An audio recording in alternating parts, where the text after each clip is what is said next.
Nigeria, Tinubu was the only person that was invited into one of the greatest schools on this earth, Harvard University. You know, I mean, what's your reaction? Let me tell you that Obi have been outstanding right from the build up to the electoral campaign in 2023 up to today. And I think his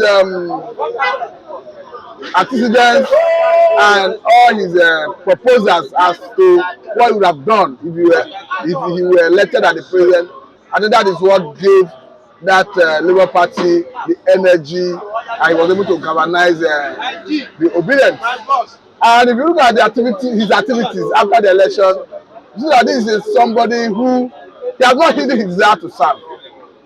I think that is his driving force.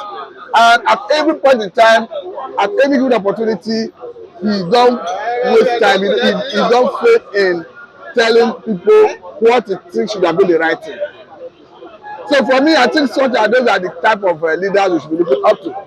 And I pray in the near future we have the opportunity to pilot the affairs of this country so that we can do an appraisal of his competence and ability. Because what he's doing now is, though I support him, but what I'm trying to say is what he's doing now is he's not yet in government. So let us have somebody like that in government. Let us see him bring those things to reality. Because he has consistently said that we need to move away from consumption to production. That we need to drive the production sector of the economy. We have talked much about the agricultural sector. So for me, I think we need such vein in Asura.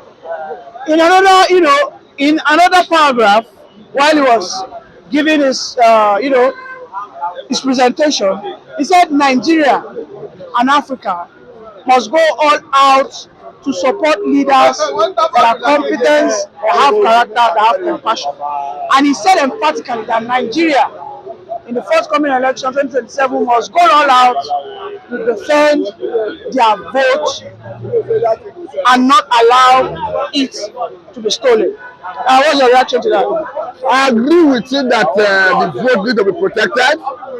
That beyond the responsibility of the citizens, the electors, protecting their vote, I think the protection of the vote should start from now. How does it start?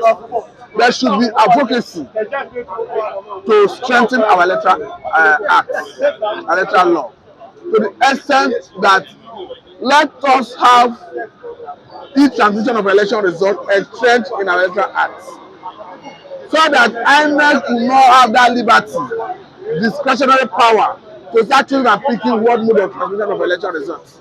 Let the constitution, or rather the INEC law guiding INEC election, let it tie the hand of INEC to say you must transmit the election result electronically. But what we had in 2023 was a situation where INEC had liberty to determine how to transmit the election result.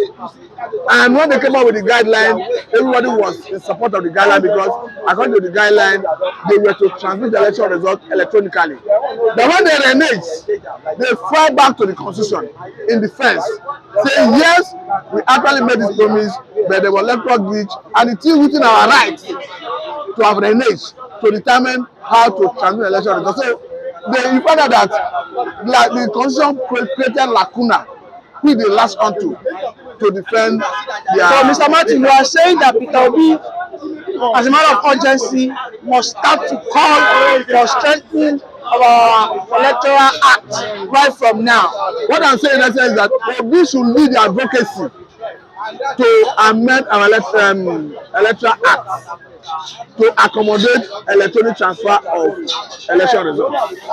Are you sure he will not be arrested if he does that? If he's arrested, let it be on record that he was fighting a legitimate cause and he was arrested. And I don't think the government will want to do that, because if they do that, they know that it's going to bring down the popularity of the government. Because he wouldn't have broken any law. He started advocating that let us strengthen our electoral act. Let us have each transfer of election results in our electoral act. I think that's the way to go if you ask me. And Obi is already a big voice in Nigeria. So if we lead the advocacy, I think people will follow it. Thank you, Mr. Martin. Thank you for having me.